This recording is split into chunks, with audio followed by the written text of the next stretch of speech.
के पूर्व राष्ट्रीय अध्यक्ष, भारत सरकार में केंद्रीय मंत्री, गरीबों की पीड़ा और दर्द को समझने वाले ऐसे भारतीय जनता पार्टी के राष्ट्रीय नेता माननीय श्री नितिन गडकरी जी हमारे बीच में, हमारे नई दिल्ली से सांसद बहन मीनाक्षी जी, भाई मनोज तिवारी जी, हमारे वरिष्ठ भाजपा के नेता रामवीर बिधूड़ी जी, हमारे वरिष्ठ भाजपा के नेता जनकपुरी से विधायक भाई मुखी जी, हमारे मेयर भाई योगेंद्र चंदोलिया जी, क्षमा चाहूंगा हमारे राष्ट्रीय मंत्री आदरणीय श्याम जाजू जी, हमारे पूर्व प्रदेश के अध्यक्ष भाई विजेंद्र गुप्ता जी, सदन के नेता भाई सुभाष जी, जय भगवान गोयल जी, सहगल साहब जो इस यूनियन के प्रेसिडेंट हैं, भाई अनुज जी जो महामंत्री हैं, युवा मोर्चे के भी राष्ट्रीय उपाध्यक्ष हैं, बहन शिखा राय जी,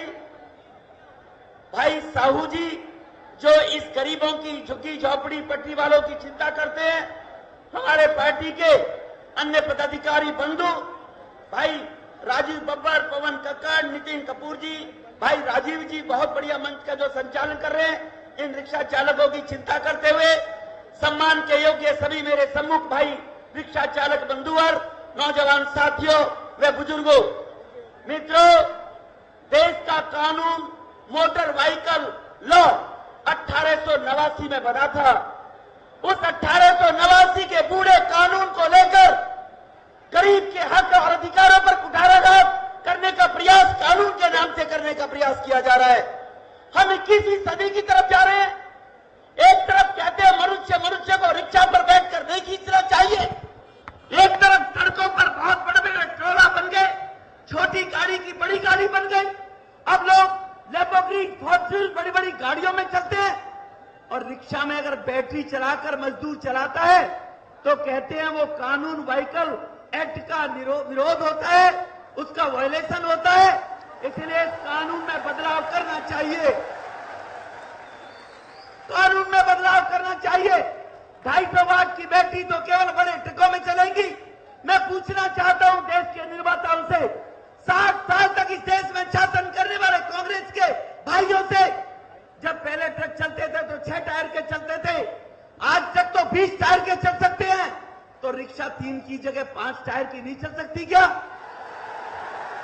ये कानून का बदलाव केवल बड़े घरानों के लोगों के लिए होता है।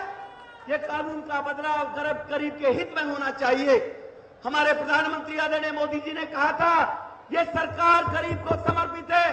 नितिन जी जब राष्ट्रीय अध्यक्ष थे, इस रिक्शा की चालने का जो अभिनंदन, स्वागत और उद्घाटन किया था वो नितिन जी ने किया था कि गरीब को रोजगार मिलना चाहिए। गरीब व्यक्ति बेरोजगारी के चक्कर में आकर गलत संगति में पड़ जाता है। गरीब का बेटा, उसको रोजगार मिलेगा तो काहे को जेब तराशी करेगा, काहे को स्मैक पिएगा, काहे को चरस पिएगा, काहे को आवारागर्दी करेगा। उसको रोजगार मिलेगा तो मेहनत करके खून पसीना बहाकर वो अपने बूढ़े माँ बाप की सेवा करना चाहता है, जवान बहन की शादी करना चाहता है, छत का कोई आशियाना बनाकर अपना जीवन जीना चाहता है। मित्रों, भारतीय जनता पार्टी इस वादे के प्रति कमिटेड है। भारतीय जनता पार्टी ने कहा था, बहुत से मेरे मित्रों को बड़ा भ्रम रहता है, गरीबों की पार्टी तो कांग्रेस है।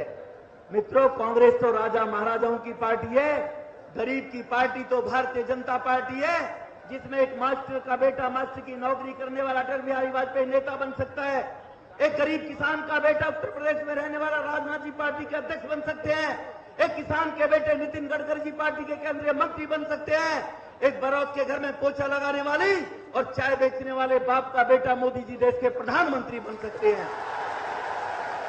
इसलिए मित्रों, ये गरीबों की पार्टी ढूंढोगे, जाके पैर न पड़े विवाही वो क्या जाने पीर पराई। अरे गरीब का बेटा अगर सत्ता पर बैठेगा वो गरीब की पीड़ा को समझ सकता है। राजा का बेटा, इटली से आई महारानी, घर में पैदा हुआ राजकुमार, क्या गरीब की पीड़ा समझ सकता है वो? इसलिए मित्रों, आपको समझना पड़ेगा, आपको सोचना पड़ेगा। आज हमारे बीच में कुछ ऐसे लोग भी आ गए हैं अराजकता फैलाने वाले, जो 1 लाख रुपए की तनख्वाह लेते हैं, मियां बीबी, बड़े अधिकारी हैं और कहते हैं हम आम आदमी हैं। 350 करोड़ की संपत्ति की मालकिन सादिया इल्मी, वो कहती है मैं आम आदमी हूं। 3.5 करोड़ की कार में चलने वाला कुमार विश्वास, वो कहता मैं आम आदमी हूं। भाइयों, अगर वो आम आदमी है तो हम और क्या है, हमको चिंता, हम और आप क्या, हमें चिंता करनी चाहिए। इसलिए वो आम आदमी के दर्द को कैश करने के लिए हमें झूठे सपने दिखाकर, हमारी भावनाओं से खेलकर देश के शासन पद सत्ता पर कब्जा करना चाहते हैं वो लोग। इसलिए देश आम आदमी के बेटा के हाथ में रहे, आम आदमी के हाथ में रहे, देश की सीमाएं सुरक्षित रहें, इसलिए वो बर्दाश्त नहीं होगा। आने वाले समय में माननीय गडकरी साहब केंद्रीय मंत्री आए हैं, वो यहां पर हमको घोषणा करके आश्वासन देकर जाएंगे। गडकरी साहब, इन गरीबों की चिंता दिल्ली में सुननी पड़ेगी। ये 10 लाख परिवार जो रिक्शा चलाकर भरण पोषण करते हैं, ये कब तक आदमी को बैठाकर आदमी खींचता रहेगा। एक तरफ मानवाधिकार की बात करते हैं, फंडामेंटल राइट्स की बात करते हैं, और दूसरी तरफ हमको उपदेश देते हैं कि तुम गरीब आदमी को बैठाकर रिक्शा पर खींचेगा। पहले सड़कें होती थी, गड्ढे होते थे, पता ही नहीं होता था, वो रिक्शा चलती थी। अब सड़कें तो बता दिया आपने, चिकनी चिकनी, लेकिन रिक्शा वही पुरानी चलेगी, 70 साल पुरानी वाली रिक्शा नहीं, क्यों नहीं चल सकती है मित्रों। तो जरूरत है उस कानून में बदलाव लाने की। 60 वर्ष हो गए कांग्रेस के शासन को, 67 वर्ष की आजादी में जिन्होंने हमारा शोषण किया है। इसलिए हो गई थी पीर पर्वत सी पिघलनी चाहिए, इस हिमालय से अब कोई गंगा निकलनी चाहिए। आज ये दीवारें हिलने लगी पर्दों की तरह, कोशिशों की ये बुनियाद हिलनी चाहिए। सिर्फ हंगामा खड़ा करना हमारा मकसद नहीं, सिर्फ हंगामा खड़ा करना हमारा मकसद नहीं, हमारी कोशिशों की ये सूरत बदलनी चाहिए, सूरत बदलनी चाहिए। इसलिए मित्रों, ये देश के गरीब और किसान की सूरत बदलने वाली सरकार निश्चित रूप से गरीब के हक और अधिकार को देगी, ये मैं आपको विश्वास दिलाता हूं। आपका सहयोग और साथ लेकर हम देश का निर्माण करेंगे, गरीब का हक और अधिकार देंगे। इन्हीं शब्दों के साथ अपनी वाणी को विराम दूंगा। मैं रिक्शा चालक एसोसिएशन के सभी बंधुओं का आभार व्यक्त करना चाहता हूं। गरीब की पीड़ा को लेकर वो सरकार के घर तक चलकर आए, और सरकार तुम्हारे दल पे चल के तुम्हारे पास चलकर आई है। मित्रों, ये गरीबों की सरकार हो सकती है। इन्हीं शब्दों के साथ आपका बहुत बहुत धन्यवाद। जय भारत, जय हिंद।